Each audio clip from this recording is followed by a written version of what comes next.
Yo, moi c'est Marabout et aujourd'hui on va parler de l'épisode 10 de Blue Lock.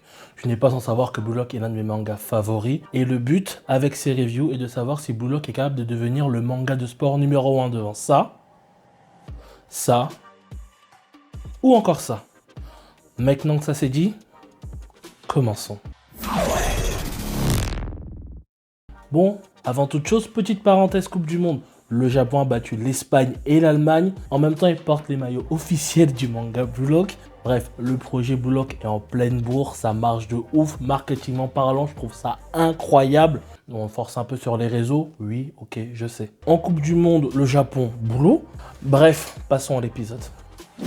Que dire. On est sur un épisode de très grand niveau. On va pas parler Wakande, j'ai adoré l'épisode. Pour rappel, il y a 3 partout, Reo a la balle, et il sent que les possibilités commencent à être bloquées. Zantetsu est bloqué par Shigiri, Nagi est bloqué par 2 défenseurs, et Reo doit scoltiner la Brutas au Dendroquin qui a une endurance infinie. Et derrière ça, Izagi qui attend la moindre opportunité pour contrer. Non, c'est chaud. Ils sont un peu bloqués, et forcément, petit power-up. Nagi veut aider son pote. Nagi fait un appel de balle, réception, petit pont, passe sur le côté, amorti du futur, retourné acrobatique but.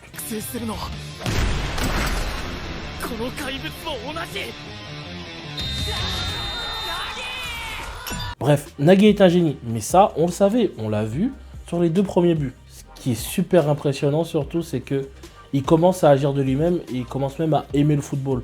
Je rappelle que le gars n'a aucune volonté propre, il est là juste parce que c'est un génie, mais il attend de recevoir des consignes pour les faire. C'est là où Reo intervient en tant que marionnettiste pour pouvoir le bouger. Là, il agit de sa propre volonté. Est-ce que l'éveil des différents gars dans Blue Lock ont permis le sien? Moi, je pense que oui. Et là, on est dans la merde. Comme j'ai dit, c'est un génie. Et si nous, spectateurs, on voit le problème que Nagi commence à poser à l'équipe, car c'est celui qui a la plus forte odeur de but, eh ben dans le match, Izagi lui aussi s'en est rendu compte, et ça devient un problème. Il veut lancer une contre-attaque, sauf que Izagi, on le sait, il est très limité physiquement. Bakira est dans la merde, il envoie Shigeri, et enfin, Izagi sert à quelque chose. Il commence à évoquer son éveil, et pour lui, c'est juste du acquis de l'observation. En analysant les forces et faiblesses de chacun et le positionnement sur le terrain, il arrive à se placer de telle sorte à mettre en valeur Shigeri, qui allait être bloqué par Nagi.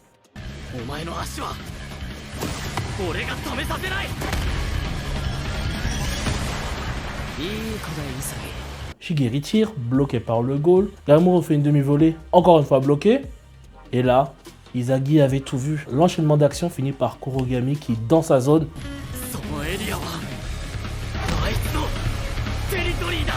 défonce tout et permet d'égaliser. Et ce qui est intéressant, c'est même pas le but de Kurosagi, c'est qu'Izagi arrive à se servir de sa perception spatiale. Comme je l'ai dit, acquis de l'observation.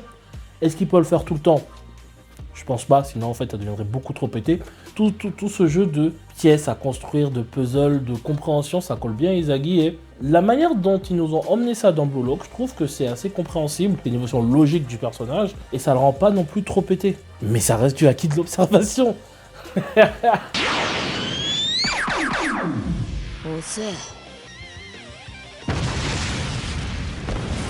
Donc, ok, dans le même match, Kurosagi, Shigiri, Nagi, Izagi, et j'en ai peut-être oublié un, et Bakira. On sent que c'est vers là que Ego tendait, que tous les matchs avant, c'était sympa, mais on s'en foutait. Le but, c'est de créer ce genre de réaction chez les gens, qui puissent développer leur propre arme, leur propre formule de but, et surtout les reproduire. Donc, la question qui me taraude l'esprit, c'est surtout, quand tout le monde aura sa formule, ils vont ressembler à quoi les matchs? Combien qui arrivent dans zone de confort et après c'est but?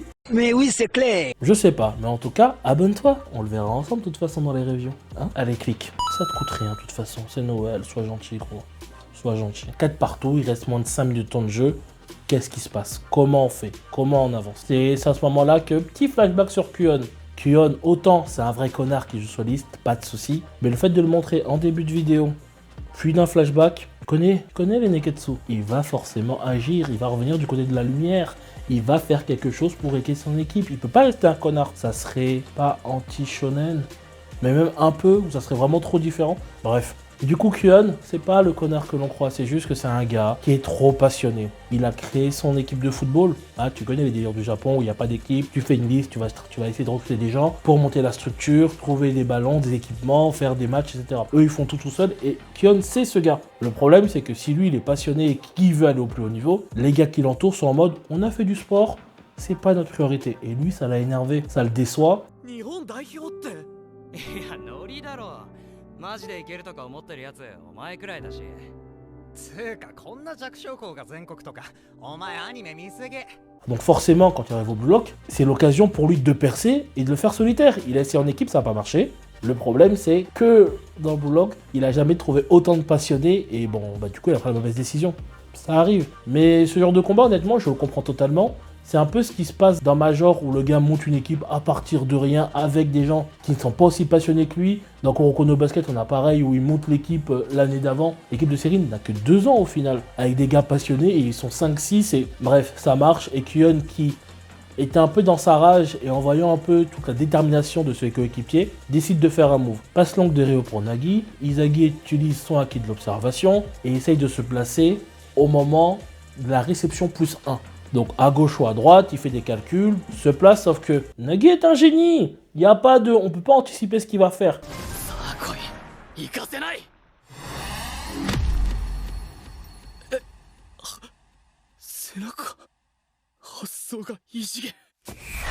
Il fait un amorti du dos. Yeah. Je l'avais lu dans les scans, ça m'avait déjà rendu ouf. En animation, c'est aussi du n'importe quoi. Amorti du dos. Même si tu vois dans le futur, comment tu veux intercepter ça? C'est pas possible. Amorti du dos. Il se trouve en face à face au gardien, et c'est là que Kyun intervient.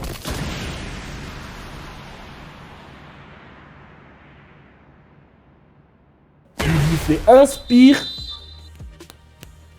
Digne de la WWE, faute, carton rouge. Ok, il a pas fait grand chose. Oui. Sauf que si tu laisses Nagi face au gardien, un génie face à un attaquant qui joue au gardien, qui connaît la suite, hein. C'était but assuré, victoire de l'équipe V, fin du Blue Lock, on arrête l'animé. Il sait très bien que son carton rouge, en cas de défaite de l'équipe Z, il serait plus numéro 1, ça serait Kurosagi. Mais il fait quand même ce choix, parce que l'esprit shonen, tu connais. Coup franc de Ryo. Et là, petit moment oracle du gardien. Est-ce qu'il va passer à Zentetsu? Est-ce qu'il va passer à Nagi? La défense est de se placer, et il se rappelle d'un truc.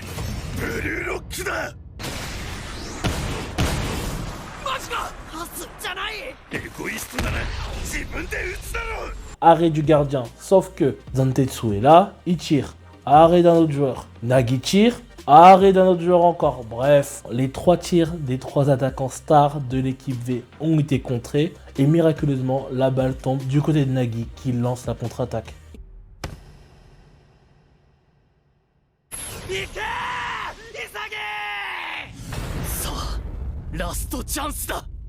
Et fin d'épisode. Vraiment les gars. C'est là où tu vois.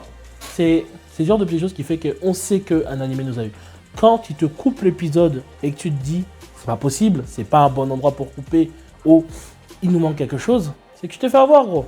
Moi je me suis fait avoir, j'espère que toi aussi. Pas grand chose à dire sur l'épisode, c'était beaucoup d'action, mais bon, on s'est régalé. Mais c'est peut-être le match le plus long car on tombe là sur 3 épisodes en ayant un très bon rythme sans s'en mettre 2. Moi ça me va.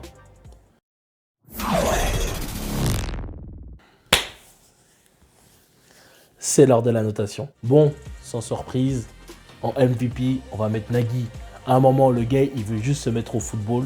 Il commence à trouver de l'intérêt pour le football. Tu peux rien faire, gros. Amorti et il fait une volée en se retournant. Ça n'a aucun sens. Mais qu'est-ce que ça marche? Oh là là, ce mec est beaucoup trop fort. Le MVP, c'est forcément Nagi. En Factoris, on va mettre Kyun. Parce que moi, je comprends ce genre de gars. Il est fait pour être un peu détesté, mais il a mis un spire, gros. Il aurait pu faire un tac par derrière. Il lui a mis une prise de catch pour arrêter Nagi.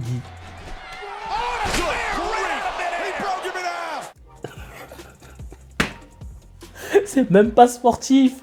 On est dans un manga de sport qui valorise le fait d'être égoïste, de jouer pour sa gueule et qui t'autorise à faire des prises de catch. Et il prend juste un carton rouge, normal. Moi, cette action, ça m'a juste régalé. Qu'est-ce que tu veux que je te demande de plus? Kyun est mon Factor X. Et en termes de notation, on est sur du high level. 17. Animation cool. On a la mise en scène du Haki de l'observation avec les pièces de puzzle. Ça marche. Nagui et le fait de m'avoir hypé comme un salopard pour que je puisse regarder l'épisode 11 de toute urgence samedi soir. Je te remercie pas, Blue Lock.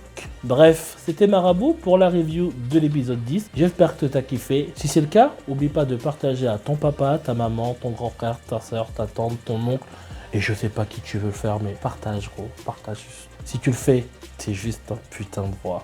Si tu le fais pas, je m'en bats les couilles. Oublie pas de lire le manga. Il y a aussi les autres reviews sur la chaîne. Donne-moi un peu de force et